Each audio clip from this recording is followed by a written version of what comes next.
Hello students, in this video we will see about rigidation. Rigidation means फिर से पकड़ लेना, फिर से ज्वाइंट हो जाना.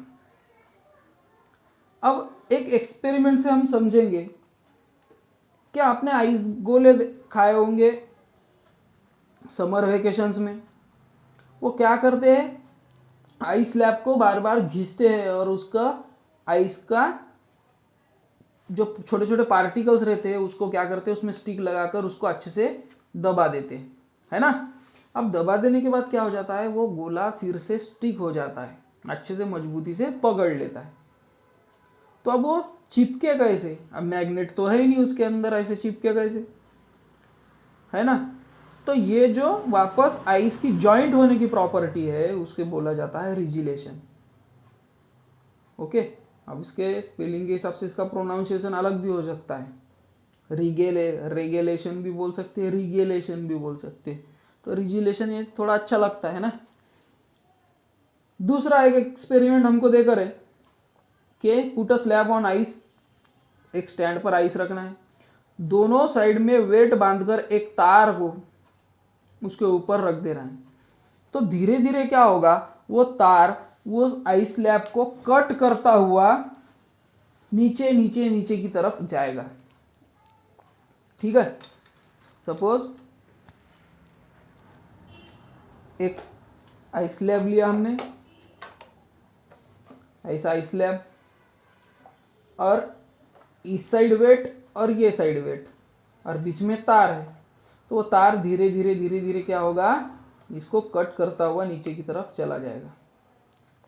अब नीचे की तरफ जाकर एक टाइम ऐसा आएगा कि उसको पूरी की तरह से कट करने के बाद वो पूरा के पूरा तार नीचे आ जाएगा. इसका मीनिंग क्या हो गया, आइस कट हो गया. बट आप देखोगे कि तार जैसे ही नीचे आ जाता है, ऊपर का आइस फिर से जमना स्टार्ट हो जाता है और जम जाता है. और ऐसा जम जाता है कि आप उसको पता भी नहीं चलता कि किस साइड से कट हुआ था. तो यही तो पावर है, रिजिलेशन पावर. ओके. तो ऐसा हुआ क्यों, जैसे आपने आइस स्लैब पर तार रखा, वायर रखा, मेटल वायर, तो ये मेटल वायर ने क्या किया, प्रेशर एक्सर्ट किया आइस पर. And when ever and pressure is exerted on the substance, its melting point decreases. अगर कोई सब्सटेंस पे आपने प्रेशर अप्लाई किया तो उसका मेल्टिंग पॉइंट डिक्रीज हो जाता है, कम हो जाता है. और ये इसका भी वैसा ही हुआ, इसका मेल्टिंग पॉइंट डिक्रीज हो गया.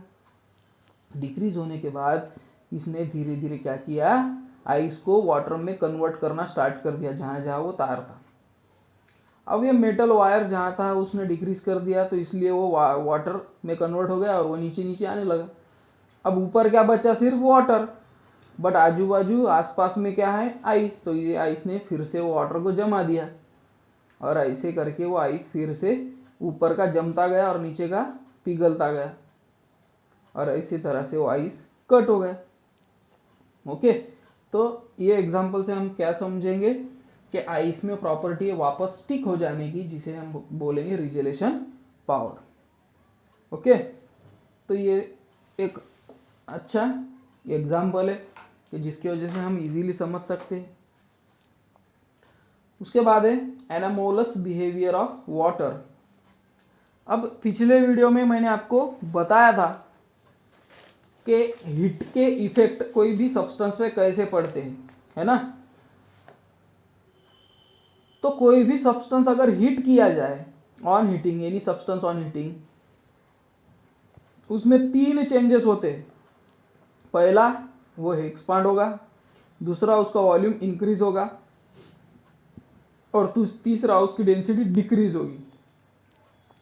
अब वाटर को जब आप हीट करते हो, वाटर ऑन हीटिंग, तो जब वाटर को हीट करते हो तो उसमें भी यही चेंजेस होंगे. वाटर भी एक्सपांड होगा हीटिंग में, उसका भी वॉल्यूम इंक्रीज होगा, उसकी भी डेंसिटी डिक्रीज होगी.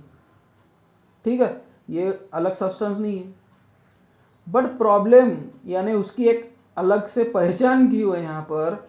0 डिग्री सेल्सियस अगर आप वाटर का लेते हो, यानी कि उसको आइस बोलेंगे, वाटर को अगर आपने 0 डिग्री सेल्सियस से हीट करना स्टार्ट कर दिया तो 4 डिग्री सेल्सियस तक, up to 4 degree Celsius water अलग ही बिहेवियर रखता है, वो क्या दिखाएगा, कूलिंग वाली प्रॉपर्टी बताना स्टार्ट कर देगा। कोई भी सब्सटेंस को अगर आप हीट करते हो तो वो एक्सपांड होगा, उसका वॉल्यूम इंक्रीज होगा, उसकी डेंसिटी डिक्रीज होगी। But water 0 to 4 degree Celsius पर एक्सपांड की जगह पर कॉन्ट्रैक्ट होगा, वॉल्यूम इंक्रीज की जगह पर वॉल्यूम डिक्रीज होगा, और डेंसिटी डिक्रीज की जगह पर डेंसिटी इंक्रीज होगी। आया समझ में? इसका उल्टा, जब सब्सटेंस को हम कूल करते हैं तो जो प्रॉपर्टी बताएगा वाटर हीटिंग में बताता है 0 to 4 डिग्री सेल्सियस तक। ओके, और 4 डिग्री सेल्सियस से लेकर 100 डिग्री सेल्सियस तक फिर से वाटर यही प्रॉपर्टी बताएगा, हीटिंग वाली। अब नॉर्मल प्रॉपर्टी बताएगा। 4 डिग्री सेल्सियस तक कूलिंग वाली प्रॉपर्टी, हीट करने के बाद भी, बट 4 से 100 तक फिर हीटिंग की आपने तो हीटिंग वाली ही प्रॉपर्टी बताएगा, एक्सपांड होगा, वॉल्यूम इंक्रीज होगी और डेंसिटी डिक्रीज होगी। ओके, कोई कंफ्यूजन? सब्सटेंस होगा कोई भी तो अगर आप उसको हीट करते तो ये प्रॉपर्टी बताएगा, बट वाटर एक अलग चीज है, वो 0 से 4 डिग्री सेल्सियस तक कूलिंग वाले प्रॉपर्टी बताता है, और उसके बाद 4 से 100 तक फिर से हीटिंग वाली प्रॉपर्टी बताना स्टार्ट कर देता है।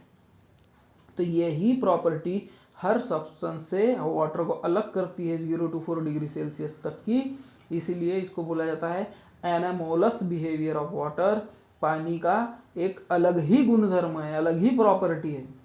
एनामोलस मतलब अजीब, अलग ही प्रॉपर्टी है, तो इसलिए इसको बोला जाता है एनामोलस बिहेवियर ऑफ वाटर। एक ग्राफ बताकर हमें यहाँ पर, वो ग्राफ के हिसाब से हम समझेंगे। यहाँ पर वॉल्यूम बताकर है, वाई एक्सिस पर सेंटीमीटर ग्राम पर सेंटीमीटर क्यूब पर ग्राम, ये वॉल्यूम का यूनिट है। और यहाँ पर हमें टेम्परेचर बताकर है 1 2 3 4 5 6 से लेकर 10 डिग्री सेल्सियस तक। तो जब 0 डिग्री सेल्सियस पर था तो पानी का वॉल्यूम कितना था, 1000.13 या 12 के आसपास स्पेसिफिक वॉल्यूम उसका। बट जैसे ही आपने हीट देना स्टार्ट कर दिया उसको, 1 डिग्री सेल्सियस पर आया तो उसका वॉल्यूम क्या हो गया, डिक्रीज। 1 से 2 फिर से कम, 2 से 3 फिर से कम, 3 से 4 सबसे कम, यानी कि सबसे कम वॉल्यूम वाटर का कहाँ पर है, 4 डिग्री सेल्सियस पर। अब कोई भी ऑब्जेक्ट को हीट किए तो उसका वॉल्यूम क्या होना चाहिए था, इंक्रीज होना चाहिए, ऊपर जाना चाहिए था, बट ये क्या हुआ, नीचे आया, इसलिए वाटर का बिहेवियर अलग माना जाता है। उसके बाद फिर से हीट करना, हीट हमने करना स्टॉप नहीं किया, फिर से हीट करते गए, तो 4 से 5 फिर अब वॉल्यूम इसका इंक्रीज हो रहा है, अब ये ओरिजिनल सब्सटेंस की जगह पर आ गया। 5 से 6, 6 से 7, फिर धीरे धीरे धीरे धीरे इसका वॉल्यूम ये इंक्रीज हो रहा है। आया समझ में? ये ग्राफ की वजह से यहाँ पर हमें समझता है कि 0 से 4 डिग्री सेल्सियस तक वाटर अलग ही बिहेवियर दिखाता है, उसका वॉल्यूम इंक्रीज होने के जगह पर डिक्रीज हो जाएगा। ओके, तो ये सबसे पहले किसने पहचाना, होप्स ने। होप ये साइंटिस्ट का नाम था, इन्होंने एक एपरेटस बनाया, और ये एपरेटस कैसे वर्क करता है ये हम देखेंगे नेक्स्ट वीडियो में। ओके, तब तक आप सिर्फ अच्छे से पढ़ लेना कि एनामोलस बिहेवियर ऑफ वाटर क्या रहता है। Okay, till then bye.